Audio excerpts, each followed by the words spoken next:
नमस्कार साथियों, आप सभी का defence coaching centre YouTube channel में स्वागत है।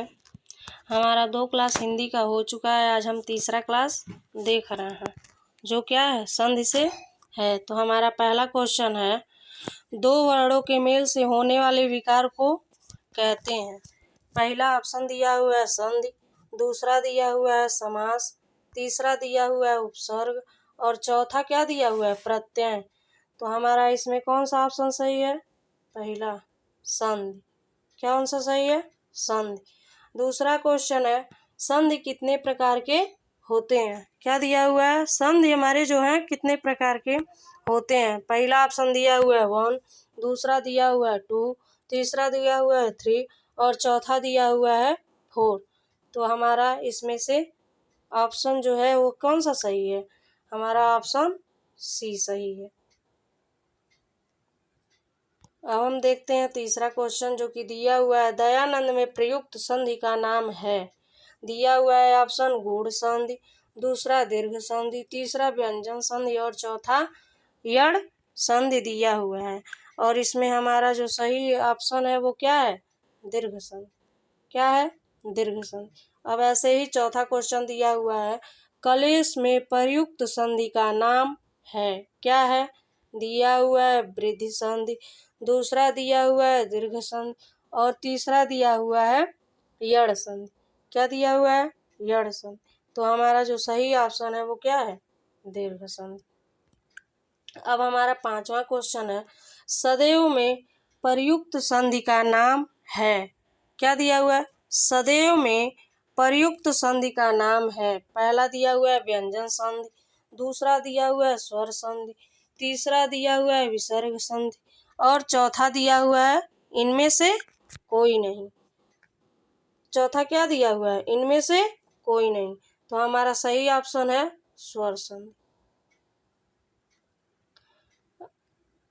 अब हमारा छठा क्वेश्चन है, इनमें कौन सा स्वर संधि का उदाहरण है? तो पहला हमारा ऑप्शन दिया हुआ है संयोग, दूसरा दिया हुआ है मनोहर, तीसरा दिया हुआ है नमस्कार और चौथा दिया हुआ है पवन। तो हमारा इसमें कौन सा ऑप्शन? पवन ऑप्शन सही है।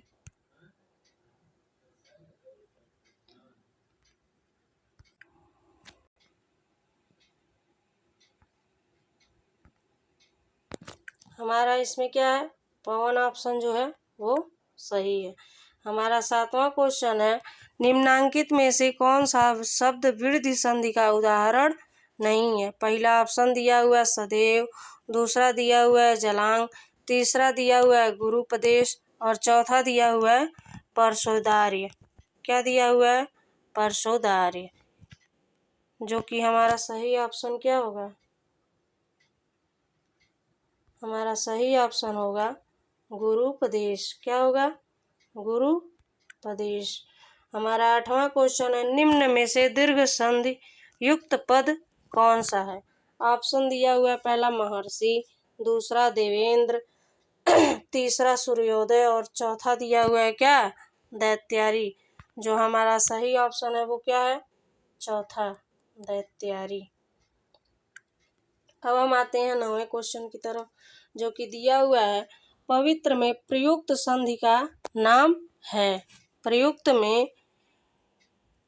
पवित्र में प्रयुक्त संधि का नाम है। तो जो कि ऑप्शन दिया हुआ है यड़ संधि, दूसरा गूढ़ संधि, तीसरा अयादि संधि और चौथा वृद्धि संधि दिया हुआ है।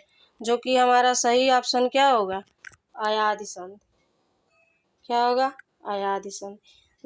10वां क्वेश्चन दिया हुआ है, इत्यादि का सही संधि विच्छेद है। ऑप्शन दिया हुआ इत प्लस आदि, दूसरा इति प्लस यादि और तीसरा इत प्लस आदि और चौथा दिया हुआ है इति प्लस आदि। जो कि हमारा चौथा ऑप्शन क्या है? सही है।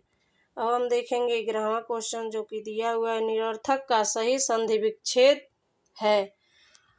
पहला ऑप्शन है निर प्लस अर्थक, दूसरा है निरह प्लस अर्थक और तीसरा है निह प्लस अर्थक और चौथा है नीरा प्लस अर्थक। जो कि हमारा इसका सही ऑप्शन क्या है? ऑप्शन सी हमारा जो कि है सही है। अब हम देखते हैं 12वां क्वेश्चन, घरेश का सही संधि विच्छेद है, जो कि दिया हुआ है ऑप्शन हमारा घरा प्लस अस, दूसरा दिया हुआ है घर प्लस इस, और तीसरा दिया हुआ है घरा प्लस इस, और चौथा दिया हुआ है घरा प्लस इस। तो जो कि हमारा सही ऑप्शन क्या है दोस्तों, सी सही है। घरा क्या सही है, ऑप्शन सी, ऑप्शन सी हमारा सही है। अब हम देखेंगे निराशा का सही संधि विच्छेद है, क्या है, दिया हुआ है ऑप्शन में निरा प्लस आशा, दूसरा दिया हुआ है नीर प्लस आशा, तीसरा दिया हुआ है निरह प्लस आशा, नी प्लस आशा, सॉरी दोस्तों, नी प्लस आशा, और चौथा दिया हुआ है निरह प्लस आशा।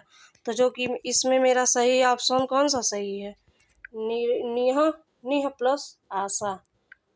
अब मेरा दिया हुआ है 14वां क्वेश्चन, महोष्ण का सही संधि विच्छेद है, महोष्ण का सही संधि विच्छेद है, जो कि ऑप्शन दिया हुआ है महु प्लस उष्ण, दूसरा दिया हुआ है महा प्लस उष्ण, तीसरा दिया हुआ है महो प्लस उष्ण, और चौथा दिया हुआ है क्या, महा प्लस उष्ण। तो क्या दिया हुआ है दोस्तों, महा प्लस उष्ण, जो कि हमारा डी ऑप्शन सही है। अब हम देखेंगे अपना 15वां क्वेश्चन, जो कि दिया हुआ है आशीर्वाद का सही संधि विच्छेद है। तो पहला दिया हुआ है आशीर प्लस वाद, दूसरा दिया हुआ है आशीर प्लस वाद, तीसरा दिया हुआ है आशीर प्लस वाद, और चौथा दिया हुआ है इनमें से कोई नहीं। तो हमारा जो सही है ऑप्शन बी सही है। अब हम आते हैं अपने 16वें क्वेश्चन की तरफ, जो कि दिया हुआ है महेश का सही संधि विच्छेद है, महेश का सही संधि विच्छेद है, जो कि ऑप्शन दिया हुआ है महो प्लस इस, दूसरा दिया हुआ है महा प्लस इस, तीसरा दिया हुआ है मही प्लस इस, और चौथा दिया हुआ है मही प्लस इस। तो हमारा इसमें ऑप्शन कौन सा सही है दोस्तों, ऑप्शन बी सही है। अब हमारा दिया हुआ है 17वां क्वेश्चन, संपत्ति का सही संधि विच्छेद है, जो कि ऑप्शन हमारा दिया हुआ है पहला सम प्लस मति, दूसरा है सन प्लस मति, तीसरा है सद प्लस मति, और चौथा है सत प्लस मति। तो हमारा जो है ऑप्शन दोस्तों चौथा सही है। अब हम देखते हैं अपना 18वां क्वेश्चन, जो कि दिया हुआ है अन्वय का सही संधि विच्छेद है, अन्वय का सही संधि विच्छेद है, जो कि हमारा ऑप्शन दिया हुआ है अनु प्लस ए, दूसरा दिया है अनु प्लस आई, तीसरा दिया हुआ है अनु प्लस ए, और चौथा दिया है अनु प्लस आई। क्या दिया हुआ है, अनु प्लस आई, जो कि हमारा क्या होगा, पहला जो ऑप्शन है वो सही है। अब हम देखते हैं दोस्तों 19वां क्वेश्चन, जो कि दिया हुआ है परोपकार में प्रयुक्त संधि का नाम है, क्या दिया हुआ है, परोपकार में प्रयुक्त संधि का नाम है। ऑप्शन दिया हुआ है विसर्ग संधि, दूसरा गुण संधि, तीसरा वृद्धि संधि, और चौथा दिया हुआ है यण संधि। इसमें हमारा जो गुण संधि है वो हमारा सही है। अब दिया हुआ है 20वां क्वेश्चन, निम्नांकित में से कौन सा शब्द स्वर संधि का उदाहरण है, दिया है अधोगति, उच्चारण, तीसरा दिया हुआ है दिग्गज, और चौथा दिया हुआ है क्या, मन्यंतर। तो इसका जो है हमारा तीसरा ऑप्शन, ऑप्शन सी यानी सही है, दिग्गज। तो आप सभी से निवेदन है दोस्तों, अगर हमारा वीडियो अच्छा लगे तो आप हमारे चैनल को ज़्यादा से ज़्यादा सब्सक्राइब कीजिए, बेल आइकन को प्रेस कीजिए, और हमारे वीडियो को शेयर कीजिए। So thank you, best of luck.